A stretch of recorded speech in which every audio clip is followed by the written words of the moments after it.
You know when you have like an old physical injury, like a previously broken wrist or maybe a bad knee, and you could swear it starts to ache right before a rainstorm rolls in? Oh, absolutely. The barometric pressure drops, right? And that causes the tissues in your joints to um, physically expand. Yeah, exactly. It's so weird. It is. And that expansion pushes against the nerve endings surrounding your old injury. So suddenly your body is sounding this alarm about something that happened, 10 years ago.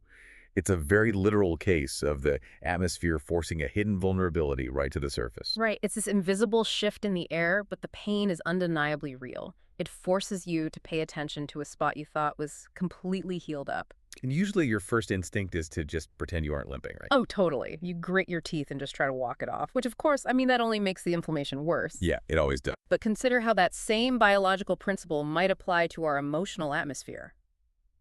Welcome to the deep dive. Today, we have a really compelling stack of sources. We're looking at text from Tarot by Haisi, Right, specifically the astrology of the day and a StoryScope allegory. both dated for March 26, 2026. Our mission for this deep dive is to explore the concepts of emotional vulnerability, truth-telling, and healing. We are going to unpack how acknowledging our hidden bruises and practicing what the author calls soft courage might just be the most powerful way to reclaim our voices. These texts offer a really profound framework. Now, I should mention right up front, these sources do touch on some highly charged political themes. Yeah, they definitely do. The text explicitly discusses gender dynamics, public protests, and the concept of journalistic objectivity. But for the sake of this deep dive, we aren't here to debate the politics or take a side on those cultural fault lines. Right, we're keeping it neutral. Exactly. We're strictly unpacking the psychological and narrative framework the author has laid out, so we can impartially convey the fascinating ideas contained in the original source material. Okay, let's unpack this. The core theme that jumps out immediately is this idea that courage doesn't always roar. Sometimes courage is incredibly quiet. Yes, very quiet. Sometimes it's just about having the bravery to name what hurts out loud. And for you listening, whether you are navigating complex office politics, dealing with friction in your personal relationships, or just trying to understand your own sudden emotional reactions today, these sources offer a truly fascinating blueprint for turning discomfort into self-worth. To understand the mechanics of how that transformation happens, we have to look at the specific emotional register of the day that the text outlines. The author describes the atmosphere as genuine, but not excessive. Genuine but not excessive. I like that. It's an environment focused on merging care with honesty so that we can repair frayed expectations. People might be highly sensitive to being ignored or discounted right now. Which naturally makes everyone a bit defensive or quick to snap. Exactly. That sensitivity is exactly why the day demands that soft courage. It asks for practical gestures to rebuild trust rather than, grand sweeping declarations. To map this out, the text provides a chronological progression of the Cancer moon throughout the day.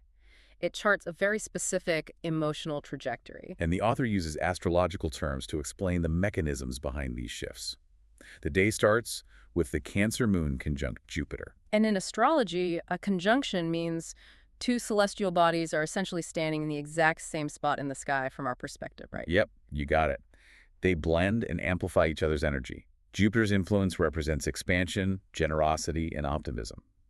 So when it amplifies the emotionally focused Cancer moon, the morning brings a kinder lens to view the world. It's an emotional openness. Right, or perhaps a need for reassurance that runs a bit larger than usual. It's a very expansive, hopeful way to start the day. By midday, however, the geometry changes. We shift to the Cancer moon trine Mars. A trine is a 120-degree angle, which in astrological mechanics creates a path of least resistance. A harmonious flow of energy. Exactly. And Mars is the planet of action and drive. Because this action is flowing harmoniously with the emotional Cancer moon, the text describes this as taking quiet action that aligns with our feelings. It's not explosive or aggressive. No, it's deliberate and practical. But then the atmosphere shifts again as we hit the evening. Tonight, the Cancer moon squares Venus. Right, a square is a 90-degree angle. If a trine is a smooth-flowing river, a square is two gears grinding against each other. Just creating literal friction. Yes. The text notes this friction manifests as a discomfort between what we need emotionally and what is actually available to us in our environment. It's like tending to a physical injury. You wake up feeling optimistic that it's healing, and that's your Jupiter morning, where everything feels expansive. Right. Then you carefully put a bandage on it to get through work.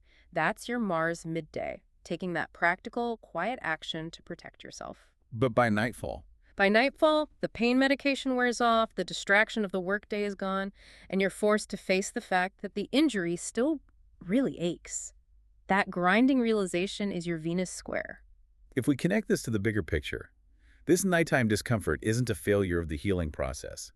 It's the necessary setup for the most critical astrological aspect of the day, which the text highlights next. Okay, what's that? The realization that things still ache prepares you for Venus conjunct Chiron. Ah, okay. Venus represents love, value, and relationships, while Chiron is known as the wounded healer archetype in astrology, right? Like it represents our deepest vulnerability. Exactly. When those two conjunct or blend their energies, the text describes it as putting direct pressure on an emotional bruise. Ouch. Yeah, it stirs up old stories about love, rejection, and self-worth. When that pain medication wears off, as you put it, the bruise is suddenly demanding your absolute attention. The natural temptation, according to the source, is to retreat, to throw up walls and protect ourselves from that pain. Of course, that's human nature. But the text urges us to choose courage over shying down.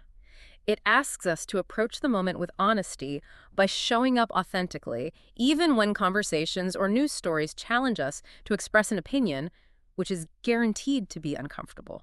The author also specifically highlights a theme of awareness regarding how archetypal feminine qualities, things like intuition, empathy, and vulnerability, are discounted in society. They really are. The text explicitly notes how the female gender has historically been abused and traumatized, tying this collective historical bruise to the personal emotional bruises being pressed upon today. Society often demands that these softer, intuitive qualities be hidden away. In favor of harder, more stoic responses, right? Exactly. I have to push back a little here, though, or at least ask the question that comes to mind when you hear advice like this. Sure, go for it. It's really easy to read a forecast and say, just show up authentically. But if someone is already feeling exposed and they possess traits that society actively discounts or labels as weaknesses, retreating seems like a highly logical survival tactic. That's a fair point. I mean, if I have a broken arm and society is demanding I play tennis, taking painkillers and hiding the injury keeps me on the court, why expose the wound if it's just going to invite more pain or get me kicked out of the game entirely? Well, playing tennis on a broken arm might keep you on the court today, but the absence of immediate pain doesn't mean the presence of healing. You're actually destroying the joint further. Oh, wow. Yeah. The text addresses this survival mechanism directly. Exposing a wound is never comfortable, but the author argues that it is only through the active awareness of a wrongdoing, by actually looking at the bruise, understanding the mechanics of how it got there, and acknowledging the pain, that we can intentionally make new choices. So you have to look at it. You do. If you keep retreating and masking the injury, you stay trapped in the old stories. Exposure is the mechanical prerequisite for actual change. Taking that concept of a hidden bruise out of the abstract and into a real-world setting, the second source document illustrates this beautifully. It really does. It's a StoryScope for Sun conjunct Neptune, featuring an allegory titled The Bruise Beneath the Light. It perfectly captures this exact tension between retreating for survival and stepping up to speak. Right. The protagonist is a woman named Mara who works in a newsroom, and the author paints a vivid picture of her environment, one where silence is equated with professionalism. Which is so common. It is. In this newsroom, opinions are filtered, they are shaved down, and they are rearranged into safe shapes so they don't upset the public mood or challenge the status quo. For anyone listening who has ever been told to keep it professional when they were actually just being asked to suppress a valid grievance, you know exactly how suffocating that environment is. Absolutely suffocating. Mara has built a very careful life around this silence. She has taken her own past experiences of love gone wrong, of rejection, of having her voice shrink and vanish, and she has folded them neatly away. She is surviving by retreating. But then the catalyst arrives when a story crosses her desk. It's a report about a series of archived complaints from decades earlier, women who were dismissed, disbelieved, and quietly erased. Someone finally uncovered the pattern. And how does her boss react? Her editor leans over her desk and dictates her approach. He says, "We'll need a balanced angle, not too emotional." Oh, balanced. That word acts as a trigger. Meanwhile, commentators on television are debating the story, warning against exaggerating narratives of victimhood. Right. This external event, this news story, and the sterile public reaction to it presses directly on Mara's internal bruise.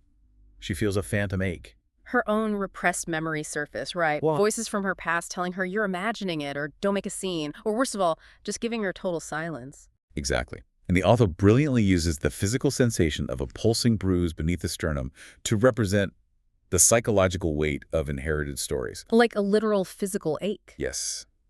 The text mentions the old stories beneath the new ones that Mara inherited without noticing. These are rules about what people, and specifically women, are allowed to feel, allowed to remember, and allowed to say.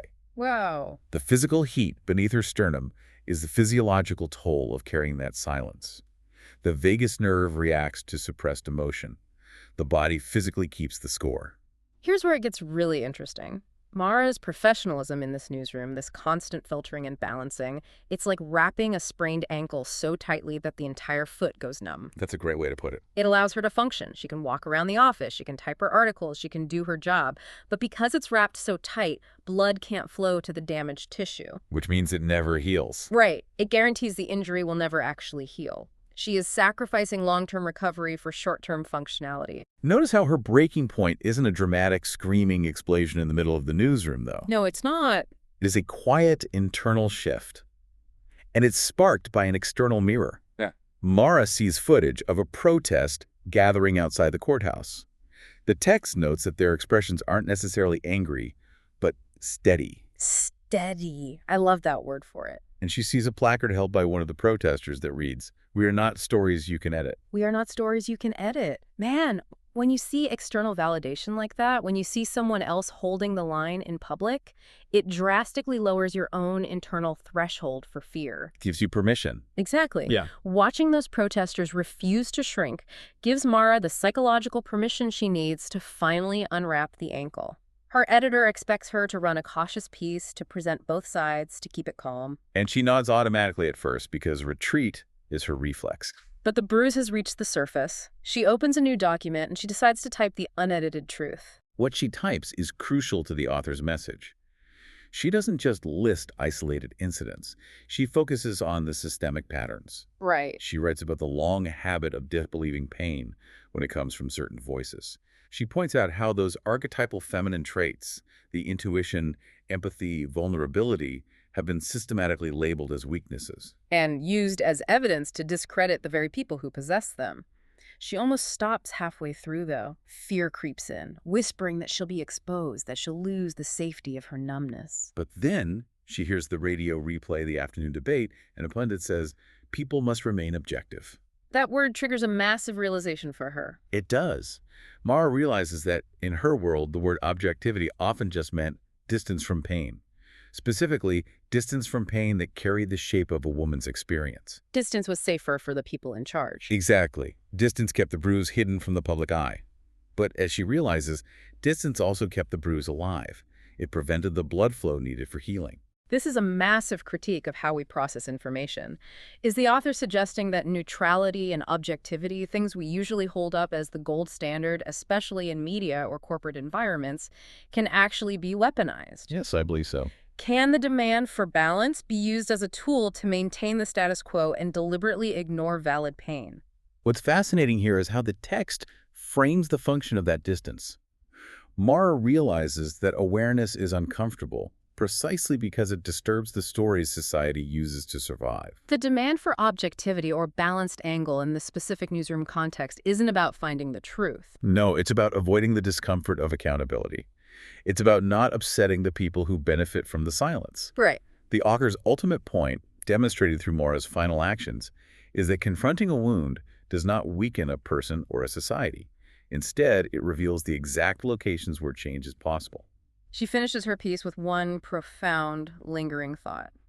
Silence has never been neutral. Such a powerful line. As soon as she hits send, the text notes that the bruise stops throbbing. It's not magically healed yet, but it is finally acknowledged. The pressure is released. She's in the open, where the bruise can finally get some air. She exercised the soft courage the astrological forecast called for. She didn't need to shout to be heard. She just named the underlying reality of the pain, and she did it without filtering the authenticity out of it. So, what does this all mean?